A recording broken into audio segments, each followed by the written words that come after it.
Gray mesh, odd crinkled sounds from crows these days, not caws, but arches of muted, abrupt groans, odd sighs and murmured scathing praise, impeccable ambiguities like wet split stones. Hopping with the same purposeful elegance, they linger near sticky, rutted fur until the rhythm of anachronistic music stirs a distant trance. They grunt and take a shimmering chaos with them. Hello, welcome to Put Your Ears On, a show which concentrates on Los Angeles poets, though I've had others from elsewhere in the country, including Jim Mohr from Minnesota. Some of the poets I've had in the past include Jim Crusoe, the late Bob Flanagan, Jack Grapes, Aleida Rodriguez, Richard Garcia, the late Lee Hickman, Holly Prado, Harry Northup, Laurel Ann Bogan, Cecilia Wallach, many other wonderful, fine Los Angeles poets. Today I'm going to share a few of my recent poems with you. The second one is entitled Slow Shoes. Reluctantly she hurries, late to work. She knows she cannot dash the last 4 blocks to the bus stop, but spurts a few steps anyway to show herself and the boss, who doesn't suspect her miscalculation yet. She wishes she hadn't lingered in the shower's lush, porous whispering, sip juice and coffee, scoop sweet cantaloupe down to the rind, ironed a kiss of memory with her blouse, wondered about the daughter squirming at school, and wavered on the phone with mother, who dragged her potted callas deeper in the shade of lemon trees. She slows down, certain the bus will not be delayed, and if it hustles off exactly when she would have sat, drenched and panting, could she have lunged this final distance? She'll stroll across the street, unfold a newspaper, and ponder who's selling shoes, the kind one can only walk in slowly.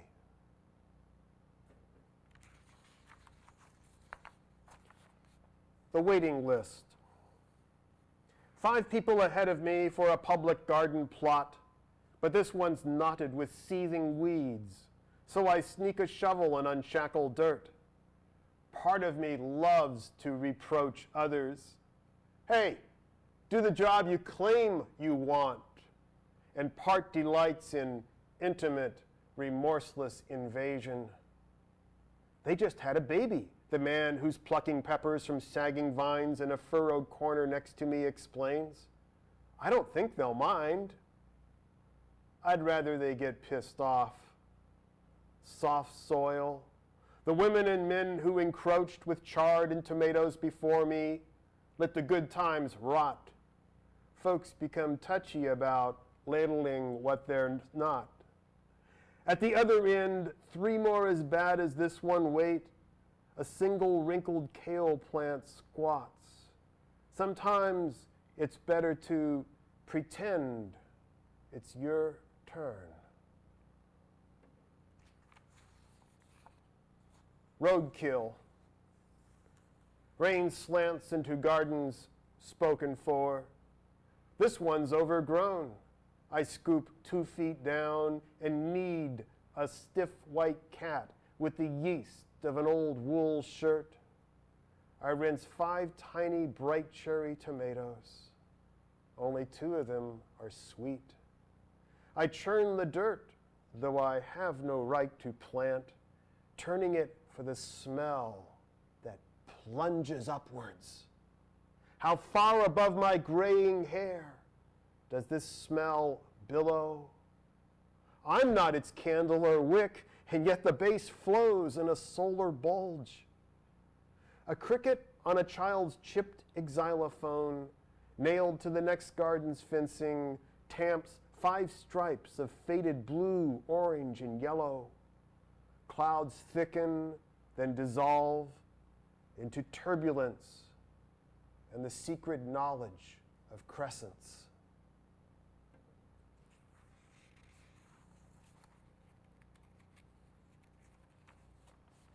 his system.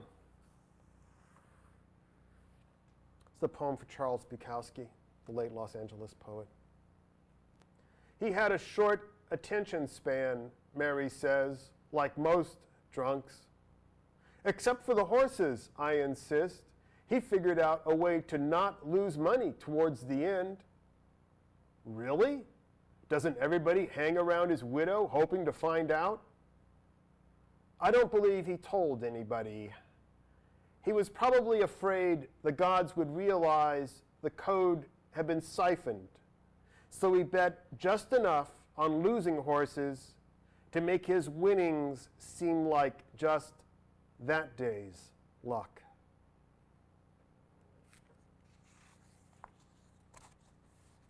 This next poem has a sort of funny word for a title. It's postern, P-O-S-T-E-R-N. It's a word you don't see much anymore because people don't sort of build houses this way or think of houses this way, but it shows up in a Thomas Hardy poem called Afterwards. When the present has latched its postern behind my tremulous stay, and the May month flaps its glad green leaves like wings, delicate filmed as new spun silk. Will the neighbors say he was a man who used to notice such things? Or something like that. This is a poem called Postern. An old manual typewriter on top of the dryer by the back door. I worry my mother will knock it off somehow as she reels in the lint screen if it fell on her slippered foot. Right now in the kitchen, she leans over the sink, rubbing an ice cube on her forearm. Her skin burns, she says, and doctors don't know why. The damp laundry begins to spin as I carry these words, untyped, towards the back of my car.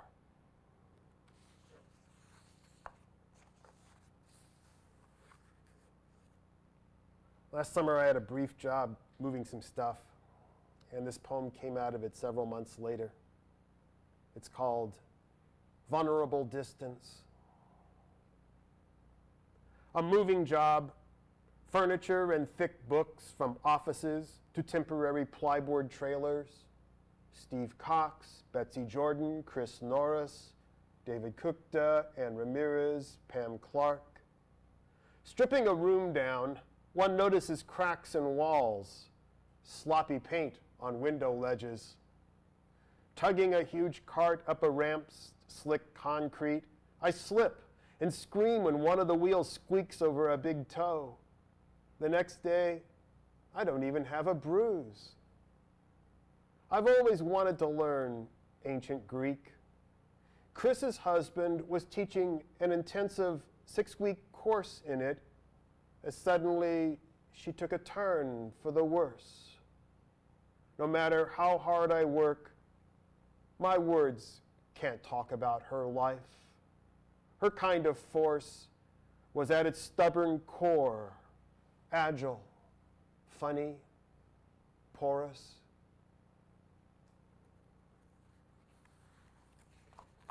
That poem, of course, is for her husband, Elliot Werschbau.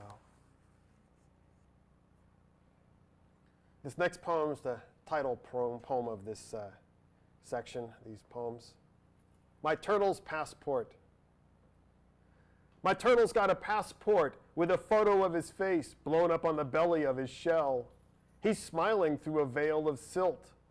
For once, his bow tie of lettuce, like an archaic napkin, is straight. He's crossed a lot of fields that yield to sudden cliffs fortified by succulent borders, arroyos where only turtles need to identify themselves. His passport's stamped with expiration dates that flutter one day ahead of the next equinox.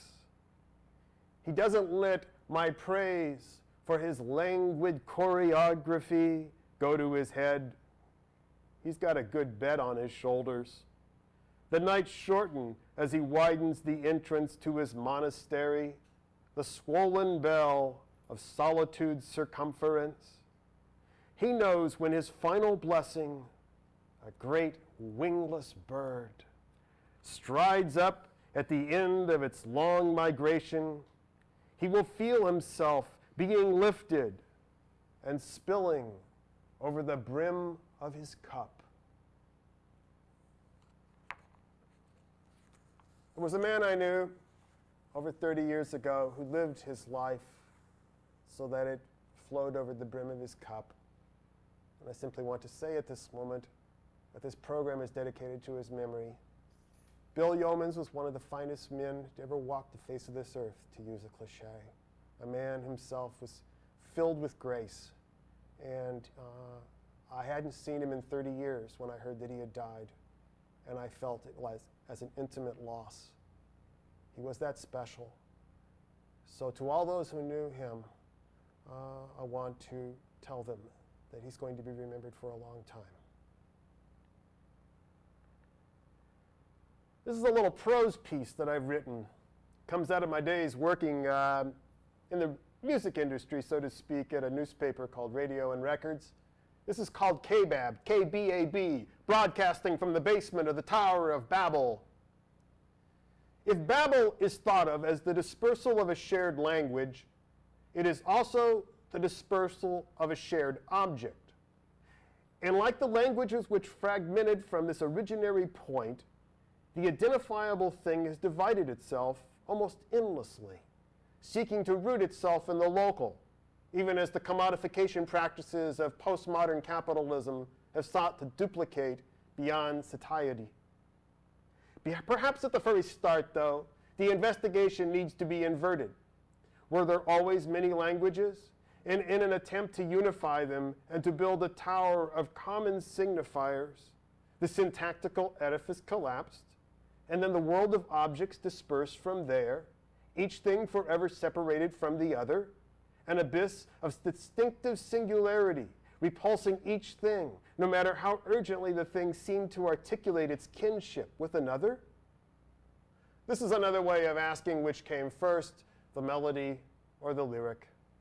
Certainly, that ancient tower, whether of words or bricks, represents a singular object which retains an irreducible aura. Perhaps every mark of pigment on a surface, every surface roughened or smoothed into a riddle of concavity and balance, every unbalanced chord restored through practice to completion, every incomplete poem in a journal, every journey of a rebus of clay into kiln, is merely an attempt to stare into the aura of that tower as though it were the sun itself. Babel will never lose its allure. The invisibility of its ruins only compels us to construct verbal narratives as equally invisible. Whether the object of the narrative is a 1,000-page novel or a joke told about the Pope driving a limousine to Yankee Stadium a half hour behind schedule, narratives and language are distinctly visible to each of us alone. What we share in common is the laughter generated by those solitary images. The invisibility of Babel is most recognizable in the current T of B project, the mapping of the human genetic code. Since the original tower was intended to be a library, or at least an archival depository, of commercial transactions, astronomical events, judicial executions, and the census counts of droughts and plagues, a reasonable question at this point is to wonder where the information about the genetic codes will be stored. A more difficult question concerns what kinds of narratives about individuals in response to this information about the genetic codes will be used. Two of the primary shifts in narrative, which have surfaced at the periphery of cultural discourse during the past quarter century, are in some sense a response to the scientific question of what constitutes an individual, and how does an individual's sense of centers and peripheries enable her or him to define a community. My paper will focus on the development of a community of spoken word artists in the Los Angeles area during the 1980s and 1990s. These individuals constitute what I call a tower of rabble, an imaginary community which assembles its identity around minimal means of production and distribution. What is the social meaning of a life devoted to poetry is the final question in that wonderful book, Repression and Recovery. In the babble of Southern California, spoken word artists have challenged the notion of what constitutes poetry and what role the imagination should have in the reproduction of social life.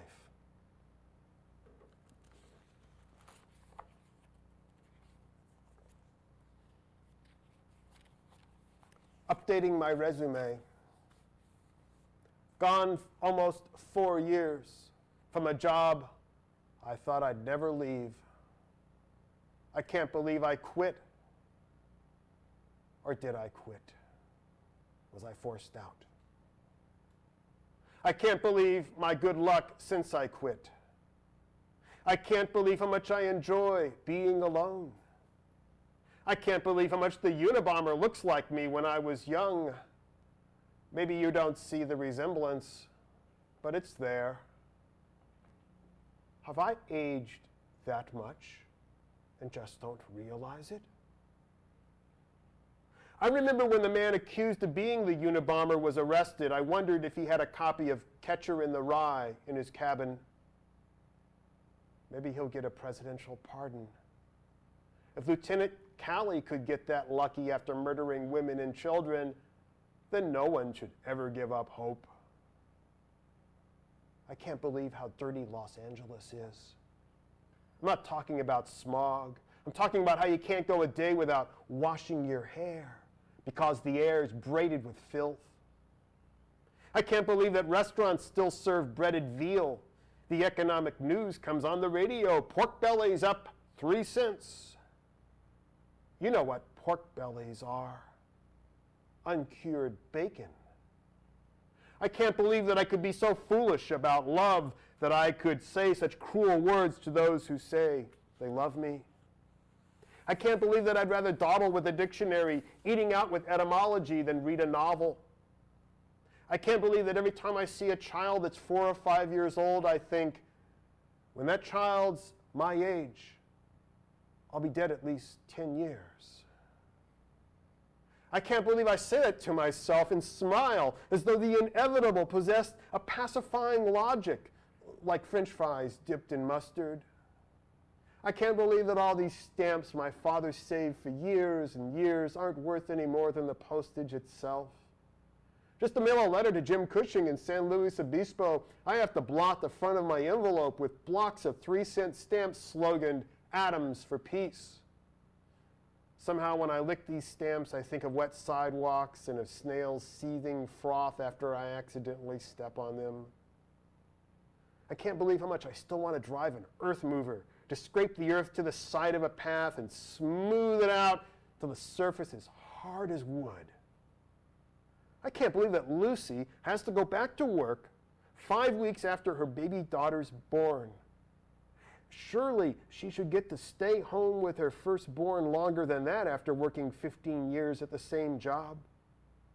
On her birthday, I go back to my old job to give her a card and a potted plant. I never would have kept my sanity at that job if Lucy hadn't been working next to me.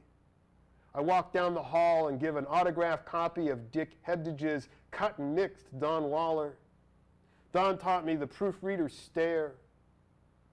Most of my life's just fucking off, but when I feel like I should get serious, I remember how Don would sit in the chair at 1:30 a.m. after we had all been on the job for 16 hours and focus on every imperfection until we got it right.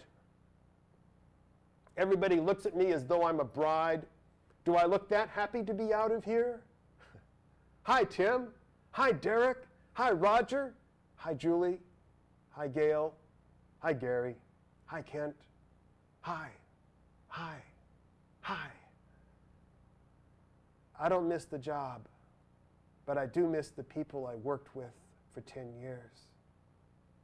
Hi. Hi. Hi. Hi.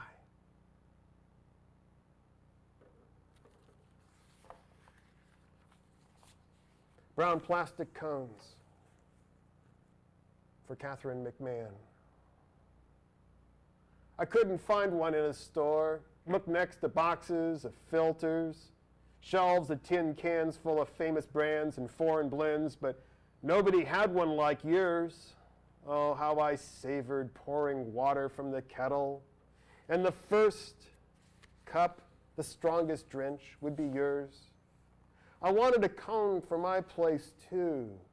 The place where I slept on the floor the first 2 months because I didn't have time to get a mattress.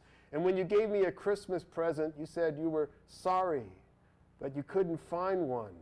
And this is what I'll remember, the brown cone you look for, hoping to please me, because you know me well enough to surprise with that which I can treasure and feel sentimental about, no matter how often it's used. Instructions from a man who died in his sleep. How to quit writing poetry. The longer you've done it, the easier it is to quit. Most of it's hormonal anyway, though poets seem to have a second adolescence more often than most.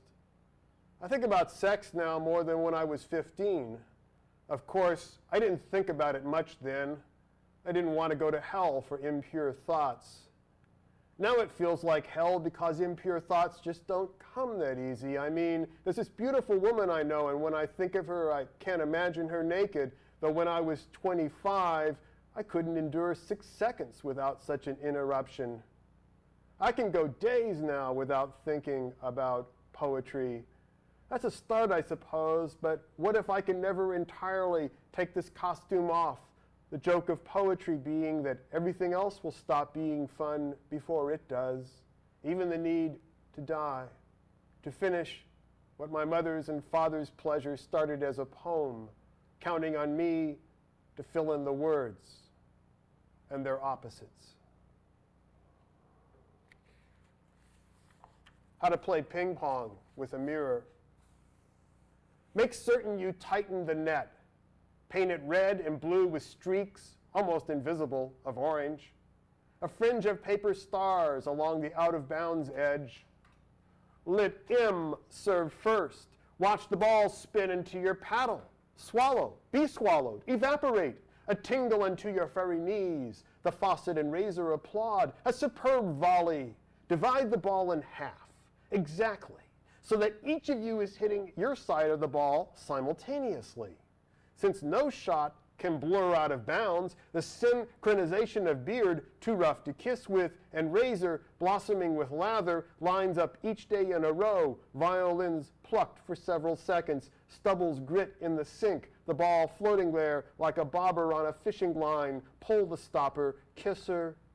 Each half passes the other at an equinox of immobility between the mirror's navel and your glowing secret eye.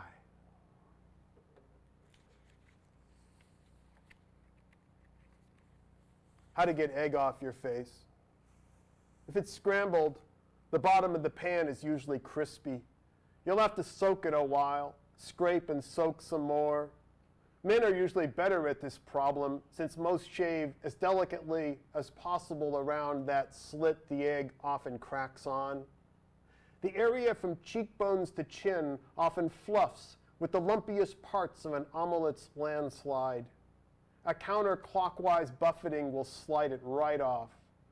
Women are better at fried eggs, over easy or poached under the eyes entanglements. The stickiness is the sweetest part of the portrait, the one your hand is at the center of, pushing the toaster lever down. More coffee with your rye? The final poem tonight is entitled Rules for Building a Labyrinth. Like swimming, don't dig by yourself. Make certain you start in the same direction as your buddy. Don't show off. It's not how much dirt you lift, but where you let it slip off the shovel. Even when you're finished digging for the day, keep your shovel near. In a moment of weakness, you may need to share an urgent secret, the hole you almost fell into, the whisper that lured you to its edge.